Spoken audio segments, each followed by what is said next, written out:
La rendición de cuentas recibió media sanción de diputados. Los 2 votos que le faltaban al Frente Amplio llegaron en esta oportunidad de cabildo abierto. La ley se aprobó con todos los artículos propuestos y dejó un debate que permitió tener una idea de cuál es el estado de situación del Uruguay hoy y la capacidad de enfrentar algunas deudas importantes que se arrastraron desde la gestión anterior.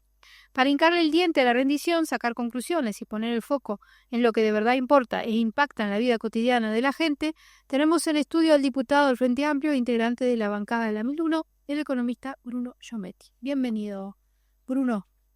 Muchas gracias por la invitación, un gusto estar acá, como siempre. Habíamos pensado, vamos a hacer una entrevista al inicio de la rendición, una en el medio y una después, porque pensamos que iba a ser más largo esto.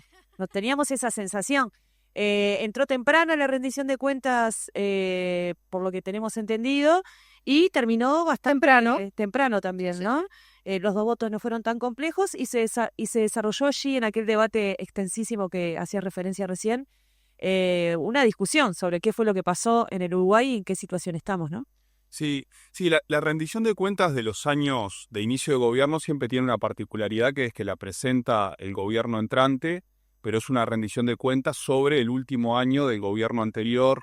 Entonces siempre se termina dando como una especie de discusión que continúa la discusión del año electoral sobre, bueno, un poco el balance de la gestión del gobierno anterior en la propia rendición de cuentas, ¿no?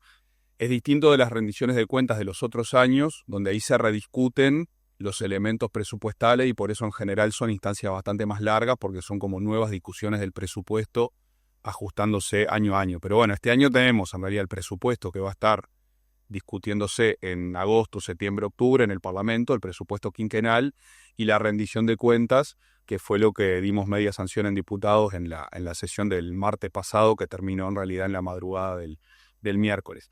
En general, la rendición de cuentas de primer año de gobierno son leyes de artículo único. Claro. Desde el punto de vista estrictamente jurídico, lo que dicen es: apruébase la rendición de cuentas del año anterior con tal déficit, con tal resultado económico, y se termina discutiendo más ese balance político del año anterior y no tiene consecuencias jurídicas estrictamente, sino que eso después es lo que se ve más en el presupuesto. En este caso, además de esa particularidad, tuvo una particularidad por encima de ella todavía, que es que esta rendición de cuentas, que en general, como decía, son de artículo único, vino con algunos artículos que era necesario reforzar en materia de gasto, que ahora voy a explayarme un poco más porque es bien relevante, en algunas áreas específicas del Estado. Básicamente, dicho de forma muy resumida, lo que ocurrió es que, bueno, el gobierno pasado dejó una serie de facturas no registradas, gastos postergados y compromisos económicos asumidos en algunas áreas del Estado, que si no se daban esos refuerzos económicos y no se aumentaba el tope de deuda, no se iba a poder hacer frente a esos gastos en este año, que es cuando se tienen que hacer frente, porque se deberían haber hecho en realidad el año pasado.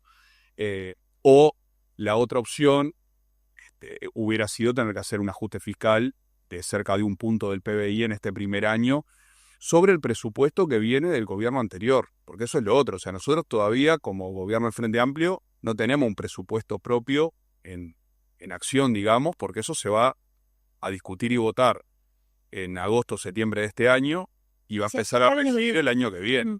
Entonces, lo que ocurrió fue que el gobierno pasado dejó algunas cosas sin pagar, digamos, para decirlo de forma entendible para todo el mundo. Dejó algunas cosas sin pagar del año pasado, que se tenían que haber pagado el año pasado. Eso permitió que el déficit del año pasado no terminara siendo tan alto en los registros, pero el déficit económico real sí lo era, y que esos gastos se tienen que pagar ahora. Entonces había 2 opciones: o pagarlo con los fondos normales, pero dejar de brindar los servicios adecuadamente con normalidad, o dar estos refuerzos presupuestales para estas áreas específicas, para poder hacer frente a esos gastos que, repito, vienen de pagos del año pasado, y poder hacer frente al funcionamiento normal del Estado con los fondos presupuestales. Eso, para que nos hagamos una idea, asciende a 970 millones de dólares aproximadamente, que es la cifra que se manejó entre gastos no registrados, gastos pendientes y compromisos asumidos para este año, pero resueltos, digamos, el año pasado. Esos compromisos, ahí hay cuestiones sobre todo del Ministerio de Transporte, de Salud Pública, de Defensa, como las áreas principales donde hay que dar esos refuerzos que afortunadamente se pudieron votar en diputados con 50 votos y ahora, bueno, el Senado debería terminar de resolver esta cuestión. Obviamente también aprovechamos la sesión y el debate para, discutir algunas cuestiones del modelo económico que aplicó el gobierno anterior, no solamente estas cuestiones más fiscales del último año. Obviamente hablamos de la agenda de recortes que llevó el gobierno pasado en el marco de la pandemia, la salida de la pandemia que fue profundamente desigual e injusta, con pérdidas importantes para los trabajadores, al mismo tiempo que la economía ya estaba en franca recuperación y los trabajadores seguían perdiendo salario, cómo el gobierno, recortó en la primera mitad de su gestión y dejó escapar, digamos, o liberó el gasto público hacia el final, coincidiendo con el año electoral, ¿no? Esto de que hubo una coincidencia entre el ciclo fiscal y el ciclo político. El carnaval electoral, decían en la sesión algunos. Bueno, esa es un poco la expresión. Decían algunos, no te lo achaqué, pero se utilizó ese término en la sesión. Pero bueno, objetivamente, si uno mira 2023, el gasto público estuvo muy por encima de lo que estaba incluso fijado en la propia regla fiscal que el gobierno implementó, y en el 2024 todavía muy por encima, ¿no? Ahí el gasto estuvo cerca de 2% por encima. El gobierno estableció un tope de gasto de 2,8 y el gasto terminó aumentando un 4,7, o sea, bastante por encima de lo que ellos mismos habían fijado como límite en la regla fiscal. Y bueno, también hablamos de que no dio resultado la teoría del Maya Oro, que ellos mismos tanto defendieron, porque si uno mira los resultados en materia de PBI, de inversión, de crecimiento económico, fueron muy modestos. O sea, la economía tuvo un crecimiento del PBI que no se repartió bien, que no se utilizó para reducir la pobreza, pero fue un crecimiento del PBI que fue bastante modesto. O sea, incluso dentro de esa visión de que hay que crecer para después repartir, bueno, ni siquiera hubo un gran crecimiento económico en base a esa lógica. Lo que se aumentaron fueron los depósitos en el exterior, que eso también lo vimos con un pedido de informe que hicimos, un aumento muy considerable ¿Sí? de la riqueza económica que tienen empresas y personas uruguayas en el exterior, y eso marca una lógica de que esa teoría de que hay que bajar salario y bajar gasto público y eso va a hacer que la gente rica invierta en la economía uruguaya, no se cumple tan así. A veces es incluso más atractivo seguir poniendo la plata afuera si no hay un modelo de desarrollo adecuado para incluso atraer la inversión. Entonces, bueno, toda esa discusión se dio largamente el martes y bueno, finalmente se terminó votando esta rendición con esos aumentos de presupuesto para ACE, para el Ministerio de Transporte y Obras Públicas, para hacer frente a esos gastos que venían de antes y bueno, de alguna forma dejar ordenado el gasto público para lo que es la verdadera discusión en cuanto a programa quinquenal en materia económica, que es el presupuesto, que lo tenemos dentro de algunos meses. Dale, Vito, ¿vas a preguntar? No. No ibas a preguntar.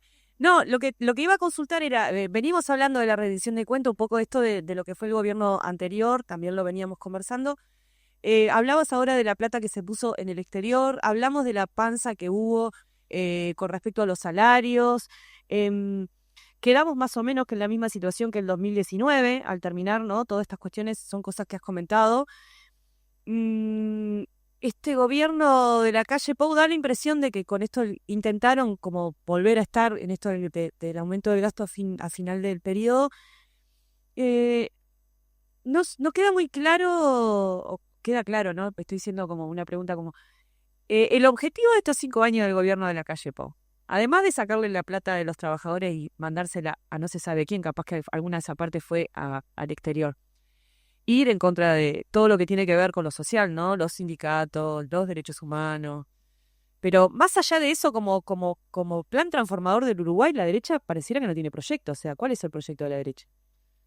Y bueno, ellos intentaron aplicar el modelo del Maya Oro. Claro. Decir, bueno, hay que reducir el Estado, reducir los costos en general para el capital, y eso va a generar Sí. que el capital invierta, que eso genere más desarrollo.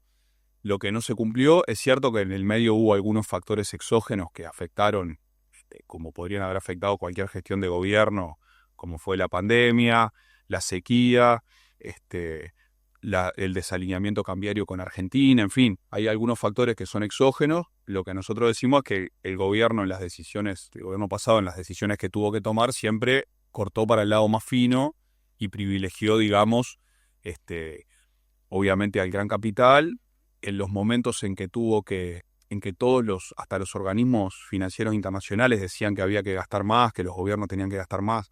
El gobierno priorizó el achique fiscal, incluso en el medio de una pandemia. Ellos siguen sosteniendo que fue bien gestionada, que fue suficiente lo que hicieron con el Fondo COVID en materia de atención a la emergencia. Nosotros lo que decimos es, no puede haber sido suficiente si la pobreza aumentó. En aquel momento pensábamos que la pobreza había aumentado 3 puntos, 100.000 personas. Ahora con la metodología nueva, lo que descubrimos algunos años después es que la pobreza aumentó mucho más en aquel momento. Aumentó de 17,3, que era la que había en 2019, a 23,3, que fue Pero al revés en el nivel. tema del empleo, ¿no? Ellos dijeron que había 100.000, resulta que eran 50.000. También en el caso del empleo, ahí es otro cambio metodológico que hizo el INE, que fue en 2021, que marca que, bueno, no se puede afirmar que se hayan creado 100.000 puestos de trabajo, como ellos dijeron, al final del periodo, porque están comparando encuestas con 2 metodologías distintas, Claro. que en realidad no se pueden comparar estrictamente. Es cierto que el BPS marca que hay una mayor cantidad de trabajadores formales ahora que en 2019, pero esa cifra es menos de 100.000. Y bueno, ellos la siguen reivindicando, aunque todos los especialistas dicen que está mal esa comparación. Pero bueno, en materia de pobreza, entonces, hubo un crecimiento. Después apenas se logró regresar a los niveles de 2019. Ellos eso también lo ven como un logro. Pero bueno, siempre es un tema de visiones. Nosotros decimos, si comparás 2024 con 2019, decís, bueno, tenemos la misma pobreza y la economía es un 6,4% más grande, lo que quiere decir es que todo ese crecimiento del PBI, nada de ello se usó se trasladó a rebaja de pobreza. Es como, Claro. Lo mismo pasa un poco con el salario, que también ahí hay distintas interpretaciones. Ellos dicen, bueno, es para festejar que hoy tengamos un salario real promedio que está 2% por encima que el de 2019. Nosotros decimos, una cosa es, además, la panza en el medio, que implicó que los meses de pérdida salarial durante todo este quinquenio fueron muchos más que los meses de recuperación. Y lo otro es que esa pequeña mejora sobre el final, en todo caso, se logró gracias a que hubo algunos sindicatos que lograron convenios colectivos por encima de la pauta. Porque la pauta salarial del gobierno lo que marcaba era empatar al final. Es verdad. Aparte lo decían. Lo decían, si se hubiera seguido estrictamente la pauta que presentó el gobierno anterior en las 3 rondas salariales, lo que hubiéramos tenido que en el 2024 el salario real hubiera crecido 0. Se hubiera estado exactamente igual que en 2019 con toda la pérdida en el medio. A pesar de que la economía creció. No se entiende cómo pueden decir que todo eso sea logro, ¿no? Y bueno. Y bueno, ellos se escudan mucho en el tema de la pandemia, de que, bueno, cualquier cosa que de la que se puedan agarrar lo defienden como un gran logro. Y bueno, ahí es un tema de discusión un poco de valoración política sobre la gestión y sobre esos resultados.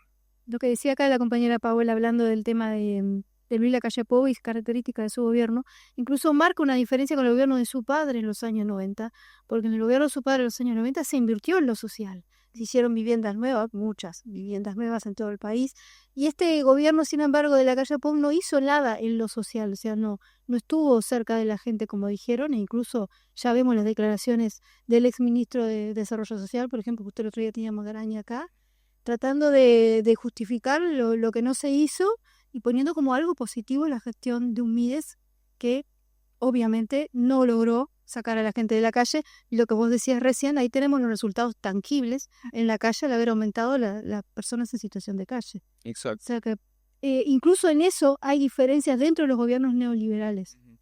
Sí, tenemos un aumento también de la pobreza infantil, incluso respecto a 2019, que marca ahí una prioridad indudable para lo que va a ser el presupuesto.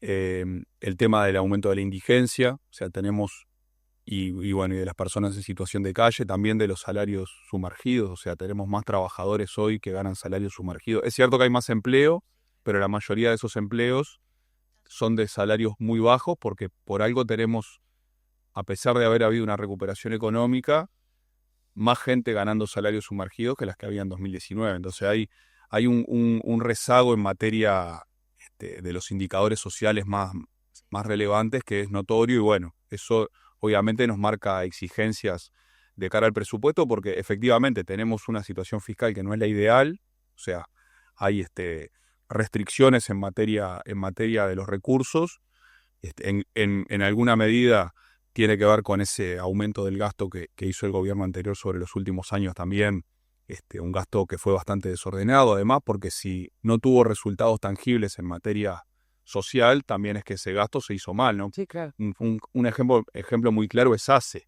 En ACE el presupuesto más que se recuperó del que era en 2019 y sin embargo los resultados en materia de tiempos de espera, Horrible. en materia de acceso a los medicamentos que dejó el gobierno anterior es peor. O sea, con más plata, en realidad se terminó teniendo peores servicios. Dejar una deuda que estamos pagando de No verdad. dejaron una deuda que estamos teniendo que pagar ahora. Tercerizaron muchos servicios, ¿no? Pagando la privada, cosas que podría haber hecho. Exacto. Entonces, bueno, ahí tenemos una dificultad grande para encarar hacia el presupuesto, pero bueno, somos optimistas de que siempre vamos a tener una posibilidad de tener un presupuesto que atienda a las principales prioridades. Hablaba de salarios, ahora se vienen los consejos, ¿no?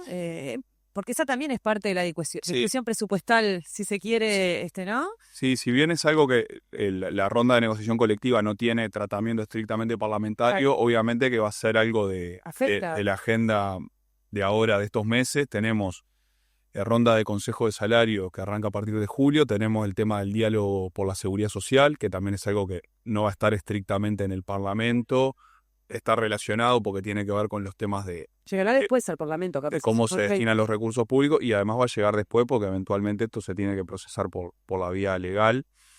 Pero bueno, son como los dos grandes temas que vamos a estar siguiendo antes de que entre el presupuesto, van a ser la ronda de negociación colectiva, donde va a ser bien importante porque son la enorme mayoría de los trabajadores del sector privado que van a estar negociando, donde hay expectativas, sobre todo en aquellos salarios más bajos, medio bajos, para generar un repunte fuerte ahí, para cumplir con lo que dice el programa del Frente Amplio, que es que crezca el peso de la masa salarial en el Producto Bruto Interno, y en eso los consejos de salario naturalmente que tienen un rol central, digamos que el crecimiento de la economía sea acompañado por un crecimiento del salario y un poco más, digamos, sobre todo empujando a los salarios sumergidos para que mejore, digamos, el reparto de la torta. Y bueno, y también la idea previo a lo que es el presupuesto que va a entrar a fines de agosto es aprovechar también estos 2 meses a nivel parlamentario para trabajar algunas iniciativas más concretas como bancada para plantear en la discusión,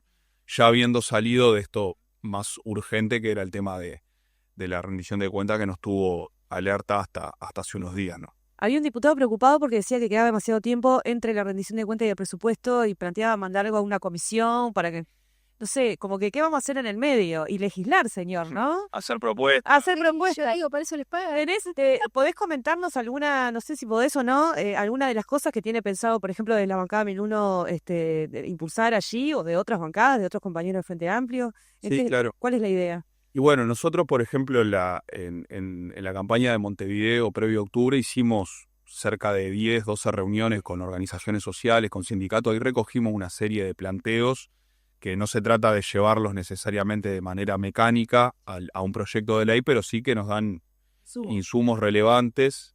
La mayoría tienen que ver con temas laborales, porque nos reunimos principalmente con sindicatos, con organizaciones de trabajadores, pero que tienen que ver, en algunos casos, con retomar cosas que ya se plantearon en los periodos anteriores, como por ejemplo reglamentar el tema del convenio 158 de la OIT, que lo que hace es exigir que haya justificación en el caso de los despidos a los trabajadores, por nombrar uno que en realidad ya estuvo en la discusión el periodo pasado y la idea es reflotar ahora. Está la propia discusión de la reducción de la jornada laboral, que si bien es algo que prevemos que va a venir planteado más a nivel del Poder Ejecutivo, obviamente que va a ser algo que va a tener tratamiento a nivel legislativo. Bueno, en fin, cuestiones que tienen que ver con, bueno, el tema de la salud y la seguridad laboral, que es algo que también estamos estudiando para llevarlo a nivel de lo que es proyecto de ley. Eso por un lado, ¿no? Toda la agenda de derechos laborales, Bien. ¿no? Los trabajadores con una discapacidad también. También, exacto. Eso por un lado como un gran paquete de temas que obviamente se trata de armar las iniciativas, presentarlas en la bancada del Frente Amplio, porque no es cuestión de Claro. solamente sean patrimonio de la Minu. bancada de la 1001, y también porque queremos que salgan efectivamente, Claro. no solamente que sean un saludo a la bandera de una iniciativa, sino que tengan andamiaje, y para eso primero nuestro ámbito de acuerdo es obviamente La el bancada. Frente Amplio, donde en general vamos a tener una posibilidad de llegar a acuerdos sencillamente, porque son todos elementos que están en el marco del programa del Frente Amplio, y además después ver cómo obtenemos apoyo en algún otro sector parlamentario para poder llegar a la mayoría de... Sí, van a comisión, todo eso, ¿no? Exacto, además del tratamiento de comisión, donde efectivamente ahí se trabaja y muchas veces hay aportes de capaz partidos que uno no esperaría, Claro. pero se pueden mejorar efectivamente las iniciativas. Bueno, después, en mi caso que estoy en Comisión de Hacienda, donde están todos los temas económicos, ahí hay como dos líneas de trabajo que tenemos pensado. Uno que tiene que ver con las compras públicas, que hay algunos proyectos que ya vienen también de legislaturas anteriores, que la idea es retomarlos y poner sobre la mesa el tema de bueno, la discusión del sistema de compras públicas como instrumento para el desarrollo nacional. Sí, los textiles han reclamado históricamente. Exacto, en general hay muchos sectores de la Claro. industria que tienen ahí un campo como para tener un impulso a nivel de las compras del Estado. Después está toda la discusión tributaria, que es algo que siempre es complejo, pero bueno, nosotros, ahí está el planteo, por ejemplo, que ha hecho el PICNT con mucha fuerza el 1 de mayo, de bueno, que con un pequeño tributo sobre el 1% más rico se podría recaudar recursos suficientes para erradicar la pobreza infantil. O sea, estamos hablando de 30.000 personas, 35.000 personas. algo así. Algo así, ¿no? Sí, entonces, ¿Viste cómo estamos, no? Tenemos a Rodrigo seguido y estamos verdad, finas. la verdad que sí. Poner esa discusión sobre la mesa, obviamente que es una discusión compleja, es una discusión que requiere mucha seriedad y trabajo para poder desarrollarse de manera adecuada, pero sí que es algo que no podemos amputarnos la posibilidad de dar esas discusiones, ¿no? Incluso siempre se dice, bueno, esto no se puede discutir en tiempos electorales. Bueno, ahora salimos del tiempo electoral, es el primer año de gobierno, si hay un momento en que podemos dar de manera seria y rigurosa discusiones Sería tremendo si se tributarias. Un avance importantísimo. Porque además nunca se pudo Claro, el gobierno del Frente Amplio tampoco. Sí, el primer gobierno del Frente Amplio hizo una reforma integral del sistema tributario, y a veces parece mentira, pero hace 20 años de eso, Claro. ¿no?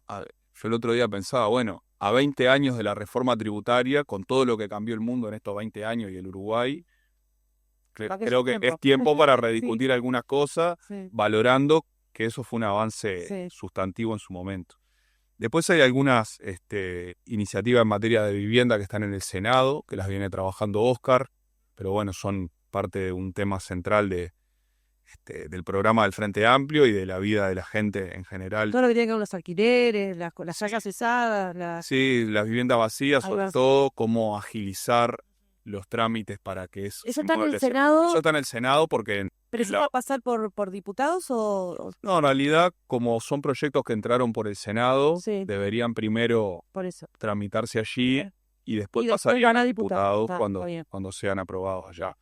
Después otro proyecto de ley importante que hay en diputados, que está en tratamiento, que viene del periodo pasado también, es el de eutanasia.